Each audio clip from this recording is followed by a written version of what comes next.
기도하신 대로 어느덧 11월 마지막 주일이고 또 날씨도 아주 영하로 떨어져서 쌀쌀합니다. 거리에 차디찬 바람에 우리 몸과 마음이 움츠러들고 서서히 한 해가 저물어가는 것을 느끼죠. 한마디로 겨울이 이제 확 다가왔는데 여러분 어떻게 겨울 준비는 잘하고 계십니까? 보편적으로 겨울을 제외한 다른 계절들은 맞이할 때 특별히 준비를 하거나 그러지 않아도 괜찮죠. 그냥 오면 오는 대로 살면 됩니다. 또 어떤 감정적으로 기분에 느끼는 바가 다르긴 하겠지만은 무슨 봄이나 여름, 가을을 맞을 때 특별히 애써서 미리 신경을 써서 준비하는 일이 그렇게 많지는 않습니다. 그런데 겨울만큼은 그렇지 않아요. 분명한 준비가 필요합니다. 대표적으로 김장 같은 것도 겨울에 대한 준비죠. 아주 커다란 행사 아닙니까?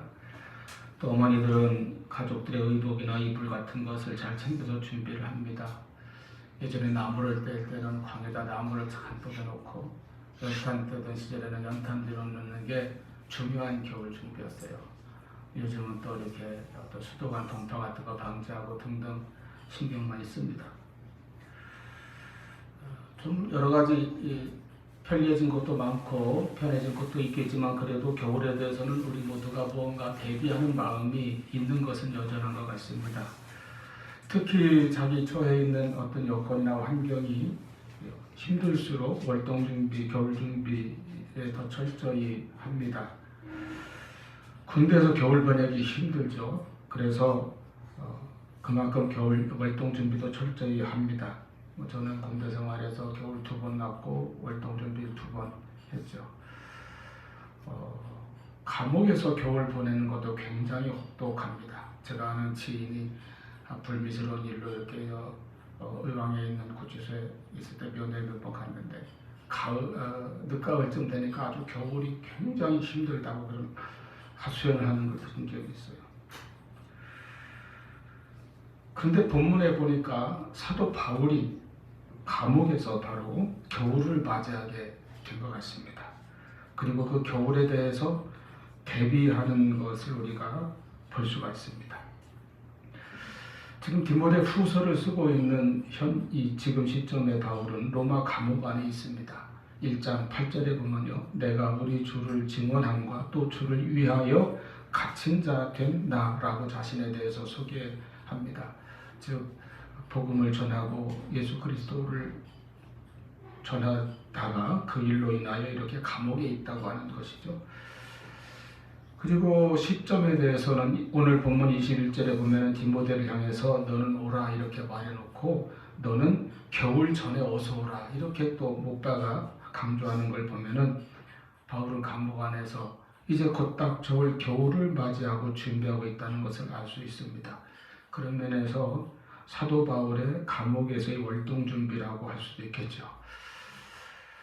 바울은 지금 2가지 의미에서 겨울을 맞이할 준비를 하고 있습니다. 하나는 자연의 겨울이죠. 계절의 변화에 따른 것이고 육신적으로 맞이하는 겨울입니다. 그리고 다른 하나는 인생의 겨울이라고도 할 수 있습니다. 곧 인생의 종말, 인생의 마지막을 내다보고 있는 시점입니다. 우리나라는 사계절이 비교적 뚜렷한 그런 변화가 있는 나라인데 그 사계절의 변화에 대해서 우리 인생의 여러 과정에 대해 각각 대입해서 생각해 볼 수도 있습니다. 봄은 유소년기부터 청소년기까지라고 말할 수 있겠죠. 씨를 뿌리고 꽃이 피는 희망차고 아름다운 계절입니다. 여름은 무성한 성장의 계절입니다. 그러기에 꿈을 키우고 활동이 왕성한 청년기 또 중년기 초반까지라고 볼 수 있겠습니다. 가을은 모든 것이 결실하는 계절이요 이제 추수하여 결산하는 계절입니다. 원숙한 장년기부터 노년기에 해당한다고 볼 수 있겠습니다. 그리고 이제 겨울입니다. 인생의 말년이죠. 한 해 마지막을 우리가 바라보는 것처럼 그래서 낙엽이 떨어지고 앙상한 빈 가지에 눈이 내리고 대지가 추위에 얼어붙는 것처럼 우리 인생에도 언젠가는 그러한 마지막이라고 하는 것이 다가올 수 있습니다. 겨울은 자연적으로 볼 때에도 모든 것의 종말을 보여줍니다. 산천초목은 헐벗고 추위가 뒤덮은 산야에는 이 초록빛의 생명이 있는 식물은 거의 찾아볼 수 없습니다. 곧 인생의 죽음과 그 후에 심판이 닥쳐오는 것을 상징적으로 보여주고 있습니다. 바울은 현 시점에서 바로 자기 인생의 겨울을 또한 바라보고 있는 것입니다. 바울이 복음을 전하다가 로마 감옥에 갇히게 된 것은 벌써 두 번째입니다. 첫 번째 감옥 생활 중에서는 우리가 오늘날 옥중서신이라고 부르는 에베소서, 빌립보서, 골로새서, 빌레몬서 이렇게 네 권의 서신을 기록하여 보냈습니다. 그리고 그때는 석방이 되어서 그 이후 계속해서 복음 전파의 사역을 감당했죠.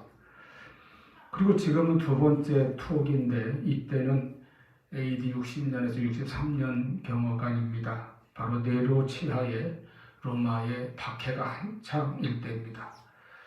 이런 안팎의 사정을 생각하면서 바울은 지금 자신의 죽음까지도 생각하는 그런 시점입니다. 그래서 오늘 앞에 본문 앞에 디모데후서 4장 6절에 보면은 전제와 같이 내가 벌써 부어지고 나의 떠날 시각이 가까웠도다 이렇게 말합니다. 7절에서도 나는 선한 싸움을 싸우고 나의 달려갈 길을 마쳤다. 이렇게 자기의 생애가 점점 마지막을 향하고 있다는 것을 스스로 느끼고 있습니다. 대부분의 신학학자들은 그래서 이 디모데후서가 사도 바울이 순교하기까지 기록한 서신들 가운데 맨 마지막 편지라고 여기고 있습니다. 디모데후서는 전체적으로 복음에 대한 강한 권면의 서신입니다. 또 사도는 자기의 제자요 후계자, 나아가서 영적인 아들이라고까지 칭한 디모데에게 복음에 대하여 강조하고 또 강조합니다. 그래서 디모데후서는 굉장히 체계적입니다. 1장은 복음을 지키라는 주제죠. 2장은 복음을 위하여 싸우라. 3장은 복음 안에 거하라. 4장은 복음을 전하라. 이렇게 각각 그 주제를 뚜렷하게 요약할 수 있습니다. 4장 2절에 대표적으로 너는 말씀을 전파하라. 때를 얻든지 못 얻든지 항상 힘쓰라. 이렇게 말하고 있죠. 이렇게 일관되게 체계적으로 이 서신에서 복음에 대하여 가르치고 강조하고 있는 이 디모데후서가 이제 오늘 본문인 9절부터는 지극히 개인적인 당부로 끝맺음을 하고 있습니다. 그 당부의 대표적인 것이 바로 디모데에게 너는 나에게 오라. 너는 속히 내게로 오라. 그리고 겨울 전에 오라. 이렇게 말하죠. 바울은 디모데에게 속히 오라고 말합니다. 아마 겨울 전에 오라고 한 것은 당시 지중해 여건상 겨울이 닥치면 이제 배가 항해하지 못하는 그런 계절이 되기 때문에 그 전에 오라고 하는 것도 있고 또 한 가지 앞으로 자기가 부탁할 것들이 겨울 전에 자기에게 당도 도달해야 되기 때문에 그렇게 부탁한 것도 있겠습니다. 바울이 디모데에게 이렇게 간곡하게 나에게 오라 말하는 것은 지금 바울이 말한 것처럼 바울 곁에 같이 이제까지 동역해왔던 사람들이 이런저런 일로 다 바울을 떠나가 있는 형편입니다. 그레스게는 갈라디아로 갔고 디도는 달마디아로 갔고 또 두기고는 에베소로 보냈습니다. 이런 건 아마 어떤 사역과 연관된 그런 일일 것입니다. 그런데 그 중에 데마는 이 세상을 사랑하여 나를 버리고 데살로니가로 갔다. 그러니까 다른 동역자들은 어떤 일 때문에 여기저기 흩어졌지만 데마는 아예 교회를 떠난 것이죠. 그리스도를 떠난 것입니다. 복음 사역을 완전히 떠난 것이고 세상을 사랑하여 세상으로 돌아갔다. 이렇게까지 바울에게 심한 상처와 외로움을 주는 일들이 있었습니다. 그렇지 않아도 옥에 갇혀 있는 그런 처지에서 그의 마음에 심한 외로움을 느꼈을 것 같습니다. 사람은 본래 혼자서는 살 수 없습니다.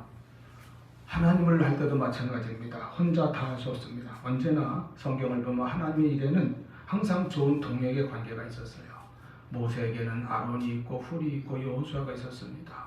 다윗에게는 언제나 하나님 말씀을 통해서 그를 깨우쳐주는 나단이라고 하는 귀한 종이 있었습니다. 이사야 옆에 히스기야가 있었습니다. 예수님께서 제자들을 보내실 때 꼭 둘씩 짝지어서 보내셨습니다. 바울에게도 많은 동역자들이 있었죠. 그런데 지금은 이런저런 사정 때문에 다 떠나가고 그냥 누가만 내게 있느니라. 물론 누가도 굉장히 귀한 동역자이죠. 특히 몸이 약한 바울에게는 의사 출신인 누가가 누구보다도 큰 힘이 되었을 것입니다. 근데 이렇게 감옥에서 외로운 처지가 되고 보니까 디모데가 몹시 그리웠던 것 같습니다. 그래서 너는 내게로 오라. 여러분, 우리 주위의 이웃이나 가족이나 나의 친구들, 무엇보다도 우리 교회 안에서 우리 교우들이 다 우리에게 소중한 동반자들입니다. 특히 신앙의 길을 함께 가는 동반자는 정말 귀합니다. 함께 복음과 그리스도를 위하여 섬기는 그런 동역자입니다. 우리 기독교 신앙은 공동체 신앙이에요. 하나님의 일과 교회의 모든 일은 언제나 동역을 통하여 이루어집니다. 그러므로 우리에게 좋은 동역자 주신 것을 또한 감사하고, 나도 모두에게 항상 좋은 동역자, 좋은 신앙의 동지, 좋은 신앙의 이웃이 될 수 있도록 힘쓰시기를 바랍니다. 이제 이렇게 디모데에게 너는 속히 오라고 하면서 바울은 그에게 내가 올 때에 이러이러한 것들을 좀 해달라 혹은 가지고 오라고 하면서 구체적인 3가지 부탁을 합니다. 또 사도가 사랑하는 제자에게 한 이 3가지 부탁은 인생의 겨울을 맞이할 준비를 해야 하는 우리 그리스도인들에게도 중요한 영적인 교훈을 주고 있어서 오늘 잠시 살펴보려고 합니다. 바울이 첫 번째로 부탁한 것은 내가 올 때에 마가를 데려오라 이렇게 말합니다. 11절 내가 올 때 마가를 데리고 오라 그가 나에게 유익하니라.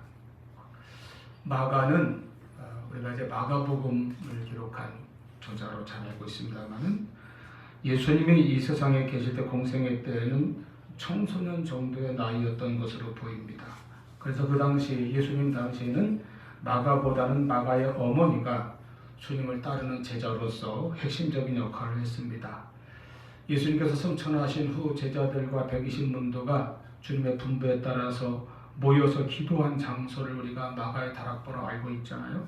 정확히 말하면 마가의 어머니가 제공한 다락방이었습니다. 그리고 이제 후에 바울이 회심하고 이방인의 사도로 부름받고 나서 안디옥 교회에서 최초로 선교 사역을 위하여 파송을 받습니다. 교회는 성령의 지시를 따라 바울과 바나바와 바울을 따로 세워 안수하고 파송하였다고 했습니다. 이것이 이제 바울의 제1차 전도 여행인데요. 이때 사도행전 13장 5절에 보면은 요한이라고 하는 마가가 수행원으로 이 전도팀에 합류하게 됩니다. 이 무렵에 이제 마가는 청년 정도의 나이로 성장해 있었을 것입니다. 이 1차 전도 여행의 일정은 안디옥을 출발해서 실루기아로 내려갔고 거기에서 배를 타고 구브로로 갔죠. 살람에서 전도하고 바보라고 하는 곳, 바보는 지명이에요. 그 섬에 있는 한 지명인데 여기에서 또 전도하고 사역하고 그리고 여기서 다시 배를 타고 밤빌리아에 있는 버가에까지 이르렀는데 거기에서 문제가 발생했습니다. 사도행전 13장 13절에 기록되어 있는 사건인데 수행원이고 전도대원인 마가가 일행을 떠나 예루살렘으로 돌아가 버린 것입니다. 성경에 자세히 기록되어 있지 않지만 아마도 마가는 이 전도여행에 잘 적응을 하지 못했을지 모르겠습니다. 또는 너무 힘들게 느꼈는지도 모르겠어요. 어쨌든 돌아갔습니다. 그래서 이 일은 바울에게 큰 상처를 준 사건으로 나온 것 같습니다. 사도행전 15장 36절 이하에 보면은 이제 1차의 전병을 마치고 돌아왔던 바울이 다시 제2차 여행을 준비하고 계획하고 있는데 그 계획을 수립하는 과정에서 바울과 바나바 굉장히 돈독한 동역자였잖아요. 이 두 사람이 사이에 의견 충돌이 일어났습니다. 바로 마가 때문이었어요. 바울은 1차 전도여행 때 그렇게 도중에 이탈한 마가를 이제 다시는 데리고 가지 말자 하는 입장이었고 바나바는 그래도 다시 데리고 가자 이렇게 심히 성경의 표현대로 하면 심히 다투다가 결국 피차 갈라서게 되었어요. 심각하죠. 그래서 바나바는 마가와 함께 구브로로 향하였고 바울은 새롭게 합류한 실라와 함께 이제 수리아와 길리기아 지방으로 떠나게 되는 것입니다. 이렇게 마가 때문에 바울은 가장 신뢰하던 동역자 바나바와 심히 다투다가 피차 갈라서서 따로 전도여행을 떠날 만큼 그렇게 언쟁을 벌였어요. 바울이 마가에 대해 어떤 감정과 평가를 가지고 있는지 볼 수 있는 대목이죠. 그런데 이제 세월이 흐르고 바울도 노년기를 맞이하였고 마가도 성숙한 교회 일꾼이 되었습니다. 그리고 겨울을 앞두고 디모데에게 특별한 부탁을 하는 바울의 첫 번째 당부가 마가를 데리고 오라는 것입니다. 덧붙이기를 그는 나에게 유익하다고 합니다. 우리가 먼저 생각해 볼 것은 마가의 변화와 성장입니다. 젊은 시절에 실수도 있었지만은 이제 사도 바울이 유익한 사람이라고 그렇게 인정할 만큼 그는 성장한 것이죠. 여러분, 믿음의 사람은 이렇게 자라나고 성숙해지는 존재입니다. 젊은 날의 실수를 가지고 평생 그를 단정짓거나 낙인을 찍어서는 안 되는 이유가 여기에 있습니다. 누구든지 실수를 할 수 있지요. 잘못할 수 있습니다. 실패할 수도 있습니다. 그렇다 할지라도 누구나 변화될 수 있고 주 안에서 성장할 수 있고 하나님의 일을 위해서 유익한 사람이 될 수 있습니다. 사람은 분명히 성장하고 성숙해지는 존재입니다. 다음으로 생각해 볼 수 있는 것은 바울의 또한 변화입니다. 바울은 젊었을 때는 성격이 아주 철두철미하고 단호했습니다. 오죽하면 초대교회 대표적인 지도자였던 사도 베드로를 향해서도 질책의 소리를 높일 만큼 그렇게 추상 같은 원칙주의자였습니다. 그렇기 때문에 그 지난날에는 그 한 실수로 이 선교팀에서 이탈했던 마가를 당시에는 끝끝내 관용하지 못하고 품지 못하고 팀이 갈라지는 그런 데까지 이르는 기억이 있습니다. 그랬던 바울인데 이제 세월이 흐르고 바울도 노년기에 접어들었습니다. 또한 그동안 마가가 어떻게 변화되고 성장하고 그리고 주의 일에 헌신한지를 멀리서 가까이서 지켜보았습니다. 아마 이런저런 소문과 평판도 들었을 것입니다. 이제 평생을 복음을 위하여 고난의 길을 걸어온 사도는 이 차디찬 감옥에서 다가오는 혹독한 겨울을 맞이하며 또한 인생의 겨울을 바라보며 그는 생각합니다. 사랑하는 디모데가 보고 싶다. 그리고 마가도 보고 싶다. 마가가 나의 일에 유익한 사람이 되었구나. 이렇게 그는 생각이 들었습니다. 그의 마음에 마가의 변화와 성장한 모습을 인정하고 그를 좋은 동역자의 한 사람으로 받아들이는 사랑의 마음을 품게 된 것입니다. 여러분, 사람은 이렇게도 변화되어야 합니다. 갈수록 마음이 넓어지고 관용과 이해와 사랑이 커지는 그런 변화가 참 아름답습니다. 바울과 같이 마지막까지 우리가 해야 할 일은 사랑의 회복입니다. 여러분, 연말에 우리의 주변을 돌아보고 내가 얼마나 사랑하고 있는지 한번 돌아보시기를 바랍니다. 모든 사람과 더불어 화목하고 있습니까? 혹 마음에 섭섭한 게 남아있거나 오해를 풀지 못하고 있거나 화해하지 못한 그런 일은 없는지 한번 돌아보십시오. 우리가 마지막까지 힘써야 할 일은 바로 사랑하는 일입니다.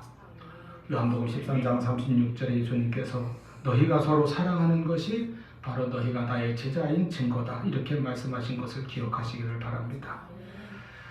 또 마가를 데리고 오라고 하는 또 다른 의미 중에 하나는 하나님의 일을 위한 협력입니다. 아까 11절 끝에 있는 것처럼 그가 나의 일에 유익하니라 하였어요. 한때 마가가 자기를 떠났던 적이 있을지라도 지금은 그가 나의 일에 유익하다 이렇게 말합니다. 사람에 대한 내 개인적인 감정이나 어떤 이해관계보다 더 중요하고 우선하는 것은 바로 하나님의 일, 하나님의 사역인 것입니다. 그가 이 일에, 즉 이 하나님의 일에 어떤 의미를 가지고 있는지를 가장 먼저 가장 깊게 고려할 줄 알아야 하는 것이죠. 그래서 하나님의 일을 위한 협력에 힘써야 한다는 것입니다. 특히 마가는 초대교회에서 사도 베드로의 비서와 같은 위치와 역할을 맡았던 것으로 알려져 있습니다. 그래서 마가복음도 베드로의 설교가 가장 주된 그 자료라고 그렇게 알려져 있죠. 베드로는 어떻습니까? 예루살렘을 중심으로 한 유대인 사역에 강조점을 둔 교회 지도자였습니다. 바울은 반면에 이방인의 사도였습니다. 그러나 바울은 그러한 어떤 노선이나 강조점의 차이에도 불구하고 그 베드로의 비석격인 마가가 나의 일에 유익하다고 그렇게 인정을 하고 있습니다. 여기서 바울이 말한 나의 일이라는 것은 바울의 개인적인 사적인 일이 아니고 그리스도의 복음을 위하여, 교회를 위하여, 하나님 나라를 위하여 사역하는 그 일을 말하는 것이죠. 그 하나님의 일에 마가가 유익하다 이렇게 말합니다. 각자 처해 있는 위치나 노선이나 강조점 같은 외적인 부분의 차이에도 불구하고 하나님의 일을 위한 궁극적인 목적 아래 내적으로 모든 그리스도인들은 협력해야 하고 또 하나가 되어야 한다는 것을 우리가 이 바울의 편지에서 배울 수가 있습니다. 두 번째 바울의 부탁은 13절입니다. 내가 올 때에 드로아 가보의 집에 둔 겉옷을 가지고 오고 그랬습니다. 여러분 굉장히 이거 필요한 거죠. 추운 겨울을 지하 감옥에서 지내야 하는 바울은 두터운 겉옷을 좀 가지고 오라고 했습니다. 이 겉옷은 바울이 전도 여행 중 드로아에 들렸을 때에 가보라는 성도의 집에 두고 온 것으로 이렇게 보이죠. 그때는 아마 계절적으로 입지 않아도 되었기 때문에 거기다가 벗어두고 온 것 같습니다. 그러나 이제는 혹독한 추위가 다가옵니다. 그 옷이 바로 필요하게 되었어요. 이미 지하 감옥의 차갑고 습한 환경에서 점점 추워지는 날씨를 온몸으로 느끼던 바울이 이제 따뜻한 겉옷의 필요성을 강하게 깨닫고 부탁을 하고 있는 것입니다. 여러분 이와 같이 겨울을 맞이하려면 따뜻한 옷을 잘 준비해야 합니다. 우리 인생의 겨울에 대비할 때에는 우리는 어떤 영적인 옷을 준비해야 하겠습니까? 우리에게 영적으로 따뜻한 옷은 무엇이겠습니까? 로마서 13장 14절에 종말을 준비하는 성도의 자세를 기록하고 있는데 거기 말씀에 오직 주 예수 그리스도로 옷 입으라 이렇게 말씀하였습니다. 바울이 감옥에서 겨울을 견디려면 추위를 견디려면 따뜻한 겉옷이 있어야 되겠다라고 생각했던 것처럼 우리는 인생의 겨울에 대비하여 종말의 때에 대비하여 예수 그리스도로 옷 입는 믿음을 다시 한번 확신하고 확인하시기를 바랍니다. 예수 그리스도의 구원의 옷, 의의 옷을 우리가 입어야 할 것입니다. 아담과 하와가 에덴 동산에서 하나님을 반역하고 범죄하였을 때에 그들은 죄가 주는 그 수치와 두려움 때문에 떨었습니다. 숨었습니다. 그들은 자신들의 죄의 수치와 두려움을 가려보려고 나뭇잎을 엮어 옷을 만들어 입었으나 그 옷은 잠시뿐이었습니다. 조금 있으면 곧 마르고 부스러져 자기를 더 이상 가려주지 못하고 보호해주지 못하였습니다. 그때 하나님께서 가죽옷을 지어 그들에게 입혀주었다고 했습니다. 오직 하나님께서 만들어 입혀주신 이 가죽옷이 그들을 가리고 보호해줄 수 있었습니다. 이 가죽옷은 한 짐승이 피를 흘려 죽음으로써 그들에게 제공된 옷입니다. 따라서 우리를 위해 인류를 위해 피 흘려 대속의 죽음을 당하실 예수 그리스도를 예표하는 상징과 같은 것입니다. 여러분 우리가 인생의 겨울이라 할 수 있는 종말과 심판에 대하여 두려움 없이 부끄러움 없이 설 수 있으려면 이와 같이 예수님의 보혈로 만들어진 두터운 의의 옷, 구원의 옷을 준비하고 입어야 하는 것입니다. 우리 모두는 이 옷을 잘 입고 있고 항상 잘 준비하는 그런 성도들 다 되시기를 축원합니다. 우리가 이 세상에 사는 동안에는 물질로 또 명예나 어떤 권세로 이런저런 화려한 옷을 만들어 입고 자신을 자랑하고 내세우고 뽐낼 수 있습니다. 그러나 그런 옷으로는 내 심령의 죄를 가릴 수 없고 심판의 추위를 막을 수 없습니다. 그런 옷 입고 하나님 앞에 당당하게 설 수는 없습니다.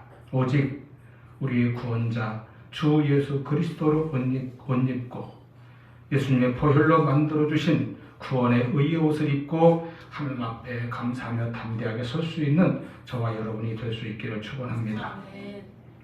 세 번째로 바울이 디모데에게 꼭 가지고 와달라고 부탁한 것은 13절 후반에 기록되어 있는 대로 가죽 종이에 쓴 책입니다. 바울은 인생의 마지막 순간까지도 하나님의 말씀에 대하여 깊이 연구하고 묵상하기를 게을리하지 않았습니다. 우리가 서신에서 발견하듯이 바울은 시력이 굉장히 좋지 않아서 편지를 쓸 때도 이 젊은 동역자들에게 대피를 시킬 정도였잖아요. 그리고 아주 중요한 대목만 바울이 친필로 내가 큰 글씨로 쓰노라 하는 그 표현이 서신에 가끔 나오는 게 바로 그런 겁니다. 나머지는 다 젊은 동역자들의 대필이었어요. 이렇게 눈이 안 좋음에도 불구하고 바울은 여전히 불타는 열정과 말씀에 대하여 사모하는 마음으로 책을 읽었습니다. 다가오는 긴 겨울에 어두운 지하 감옥에서도 그 책을 읽고자 가지고 오라고 부탁을 하고 있어요. 그 책에 대해서 헨슨이라는 신학자는 이 가족 중에 쓴 책이란 헬라어로 된 구약 성경 역본이라고 그렇게 보았고요. 또 발토로크라고 하는 주석가는 이 책은 주님 예수님의 말씀들을 묶어놓은 것이거나 또는 예수님 생애의 초기 이야기들의 어떤 공식적인 사본이었을 것이라고 보았습니다. 구약 성경이든 예수님의 말씀이나 예수님에 관한 기록이든 어쨌든 이 책은 하나님의 말씀을 가리키는 것으로 보아야겠습니다. 우리가 인생의 겨울을 준비하는 데 있어서 절대적으로 갖춰야 하는 것은 바로 하나님의 말씀입니다. 여러분, 우리가 인생 마지막 순간까지 늘 가까이 하고 늘 내 곁에 두고 읽고 의지하며 영혼의 양식으로 삼아야 할 책이 무엇이겠습니까? 나에게 주어진 인생의 종말이 다가온다면 그때 여러분 무엇을 읽겠습니까? 그때도 어떤 세상이 유행하는 그런 유튜브나 보고 그런 어떤 게임이나 하고 그런 책이나 보겠습니까? 바로 하나님의 구원과 진리의 말씀인 성경입니다. 예수님께서 마태복음 4장 4절에 말씀하신 대로 사람은 하나님의 말씀으로 삽니다. 우리의 구원은 믿음에서 나는데 믿음은 들음에서 나고 들음은 그리스도의 말씀으로 말미암습니다. 곧 복음의 말씀을 듣고 믿어 구원에 이르게 됩니다. 이 구원의 성경 말씀을 날마다 읽고 묵상하며 더욱 말씀을 듣고 이 말씀을 영의 양식으로 삼으며 말씀을 곧 나를 구원으로 인도하는 거룩한 인도자로 내가 이 세상에 살아갈 때에 나에게 지혜와 믿음을 주는 나의 등불이고 동반자인 것을 마음에 새기고 살아가시기를 바랍니다. 여러분, 우리가 그런 얘기 가끔 하잖아요. 무인도에 간다면 무엇을 가져가겠느냐 이런 이야기를 가끔 합니다만은 내 생에 마지막 순간이 된다면 무엇을 가지고 가겠습니까? 영생의 말씀, 구원의 말씀인 하나님의 말씀인 성경을 더욱 사랑하고 늘 가까이 하시기를 바랍니다. 나의 사랑하는 책 비록 헤어졌으나 이 성경이 나에게는 가장 귀하고 귀하도다. 이렇게 고백할 수 있는 저와 여러분이 될 수 있기를 바랍니다. 우리가 자연의 겨울, 계절의 겨울을 피할 수 없듯이 인생의 겨울도 아무도 피하지 못합니다. 계절은 순서가 있고 겨울이 오는 것을 미리 알 수 있으나 인생의 겨울은 순서도 없고 아무도 알지 못합니다.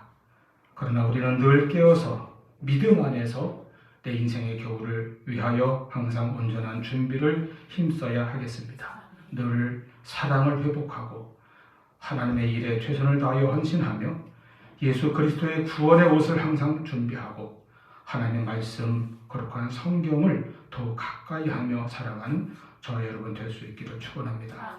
기도하시겠습니다.